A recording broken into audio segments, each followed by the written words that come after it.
ao longo dos anos, nós percebemos que as pessoas estão muito envolvidas com a vida.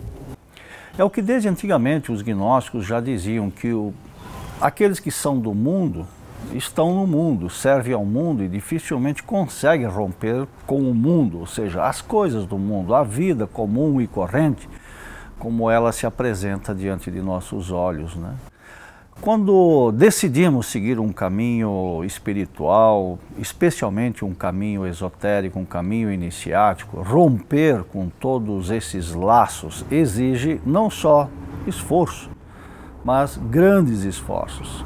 E não apenas durante alguns momentos, mas esse grande esforço deve ser sustentado ao longo da vida.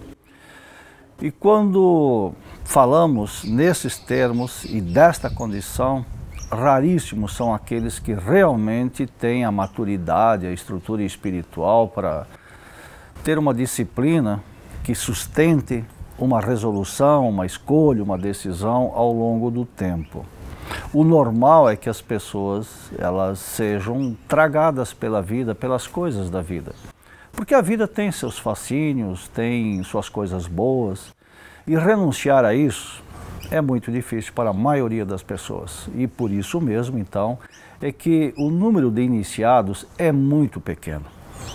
A realidade que nós percebemos hoje é que os que gostam, e realmente gostam, do esoterismo, da espiritualidade, não têm a profundidade necessária. Eles se contentam com muito pouco, eles se contentam apenas com as ideias, com o conceito da doutrina, o conceito filosófico, ou até mesmo simplesmente a informação esotérica, né? Então, quando nós temos que sair da esfera da mera informação e mergulhar para encarnar esses conteúdos, aí tudo muda.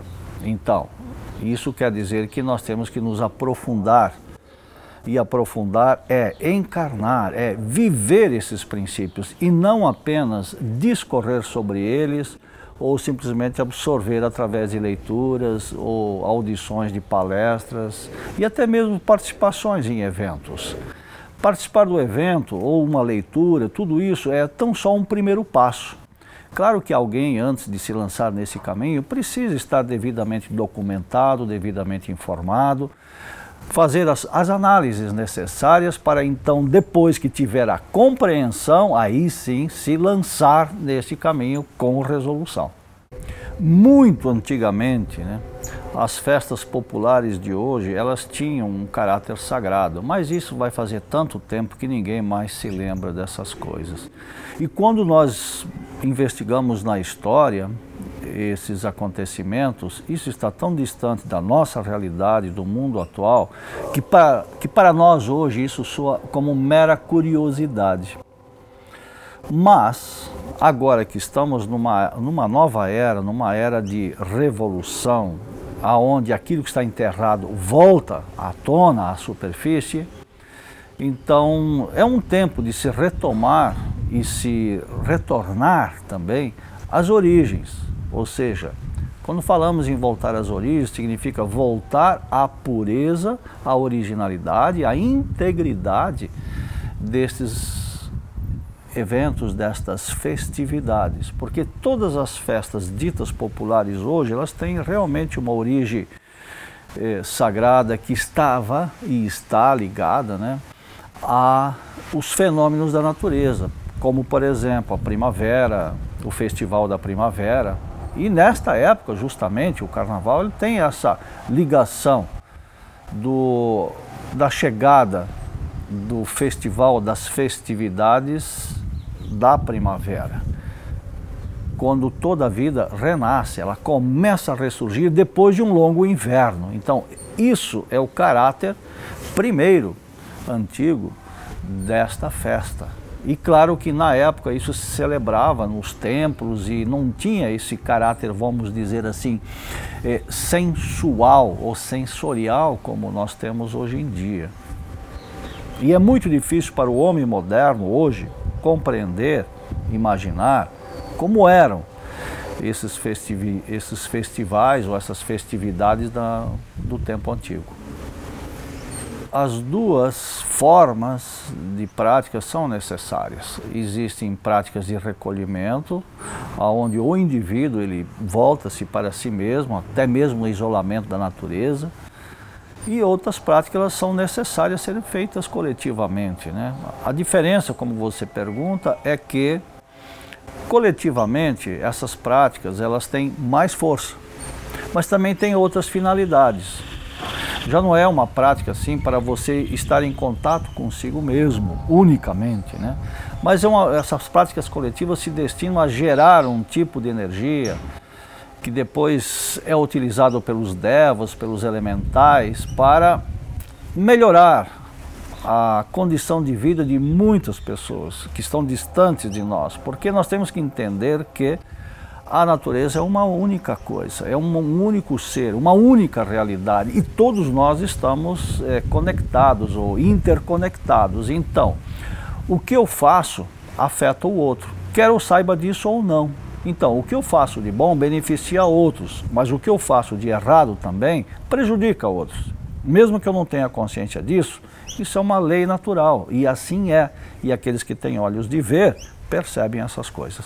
Tudo o que acontece neste festival da carne, nessa festividade popular, isso gera, vamos dizer, energias densas, energias de baixa gravidade. Então, retiros como esse, e nós não somos os únicos a estar fazendo retiro neste momento, tem muitos lugares, tem pessoas que se recolheram nesse período para fazer suas orações, fazer suas meditações, enfim, tudo isso gera um contrabalanço, ou seja, um equilíbrio, busca dar, pelo menos atenuar em parte, né, essa energia densa que é gerada, né, nesta época. É a nossa parte, é uma parte que esses que têm esse entendimento e compreensão, ao seu modo e ao seu jeito, dão de si nesses momentos para fazer esse equilíbrio.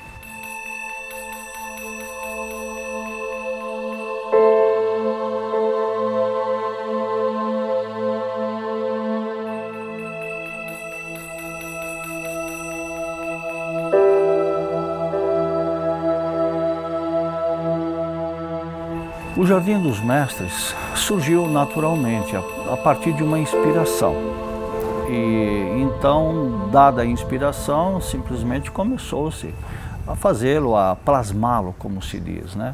E a finalidade realmente é ter aqui na sede da igreja uma área, um cantinho, aonde o estudante que nos visita ou que participa de nossos eventos possa se recolher, possa fazer sua meditação, justamente num recanto maravilhoso, num recanto apropriado para isso. Então, há toda a energia, né, que contribui, colabora para este recolhimento, para essa introspecção, para essa meditação, para essa, vamos dizer, reunião consigo próprio, né?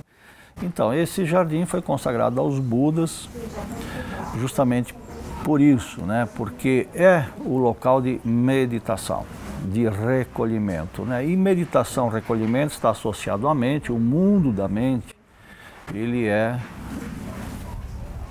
influenciado, ele é conduzido, ele é guiado, é onde os Budas vivem, onde os Budas têm seu centro de gravidade, né? Quanto em relação ao mestre Taquan, isso é uma homenagem que nós fazemos com ele, ou para ele, justamente em retribuição, né, a todo o ensinamento que recebemos dele, né? Eu falo em termos pessoais, mas também falo em termos de escola, porque realmente o mestre Taquan, ele tem estado presente conosco, tem nos orientado, tem dado instruções, desde um começo, desde um primeiro despertar. Então, em homenagem e gratidão também a toda essa orientação, todo esse ensinamento que nos tem sido passado, né? E eu digo há alguns de nós, porque uma única pessoa privilegiada nisso, gratidão, respeito, veneração. Por outro lado também, nós fizemos essa homenagem porque não é somente desta existência que nós conhecemos o Mestre Taquan. E quando nós falamos esse nome, Mestre Taquan, nós nos referimos à sua última encarnação, que foi no Japão, e aonde ele alcançou esse grau, ele alcançou a iluminação numa linha de Zen budismo. Então, como tomamos consciência desses fatos, decidimos, através de um recanto simples, humilde, fazer essa homenagem, né? E dar esse conhecimento, essa divulgação, e indicando até mesmo seus livros que estão hoje disponíveis aqui no Brasil, como, por exemplo, Mente Liberta. É um grande ensinamento para todo aquele que chega a esses estudos. Ali é ensinado como exatamente liberar-se da mente, ou melhor dito, como liberar a mente de certos apegos. Esta é a mensagem que o Mestre Taquan deixa através deste livro.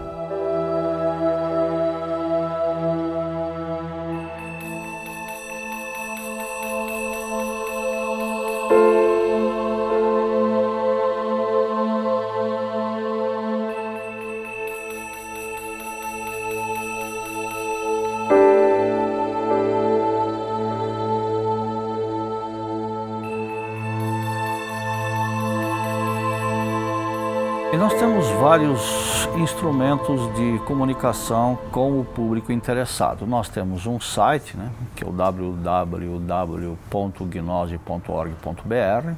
Nós temos uma revista chamada Gnose Viva, que é distribuído gratuitamente, não só em Curitiba, São Paulo e outras cidades do Brasil.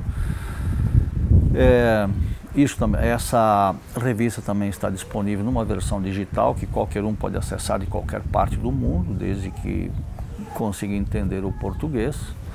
E através desses meios, estamos no Facebook também, a propósito, através desses meios todos, então, nós damos a conhecer todas as nossas atividades. O convite está aberto permanentemente. Todos aqueles que sentirem a inquietude, mesmo que estejam traumatizados por outras experiências talvez negativas, quem sabe, deem a oportunidade a si mesmos e participe de algum evento nosso, de algum seminário, de alguma conferência, e venham se examinar, enfim, venham verificar in loco, né? E não só porque ouviram falar. Eu acho que essa é a melhor experiência que nós podemos sugerir a alguém que queira retomar ou se apresentar pela primeira vez. É verificar realmente no próprio local como é que é.